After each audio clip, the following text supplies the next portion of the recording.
السلام علیکم ورحمۃ اللہ وبرکاتہ۔ پیارے محترم دوستوں، آج میں آپ کے ذاتی اسلامی کی طرف سے پیش کردہ میری سنت کی کتاب علماء کی شان کے اوپر ایک بیان لے کر ناظرین، پہلے میرے یوٹیوب چینل کو سبسکرائب کریں، ویڈیو واچ کریں، آل ڈے جزاک اللہ خیرا۔ شروع کرتے ہیں ناظرین۔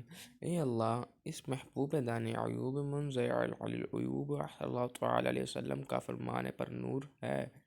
جتنے جنتی میں علماء کرام کے محتاج ہوں گے اس لیے کہ وہ ہر جمعے کو اللہ تعالیٰ کی دیدار سے مشرف ہوں گے۔ اللہ تعالیٰ فرمائے گا تمنوا علی ما شئتم، یعنی مجھ سے مانگو جو چاہو۔ وہ جتنے علماء کرام کی طرف متوجہ ہوں گے اپنے رب کریم سے مانگیں گے، وہ فرمائیں گے یہ مانگو وہ مانگو۔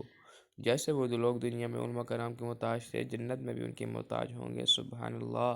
ناظرین، علماء کرام کی بہت شان ہے۔ ناظرین، ہمیں علماء کرام کا ادب کرنا چاہیے، ان کی بات ماننی چاہیے، ان کا احترام کرنا چاہیے، ان کی بہت زیادہ احترام کرنا چاہیے، ان کی ہر بات ماننی چاہیے، ان کے ساتھ اونچی آواز سے نہیں پیش آنا چاہیے۔ ناظرین، میرے یوٹیوب چینل کو سبسکرائب کریں، ویڈیو واچ کریں، آل ڈے جزاک اللہ۔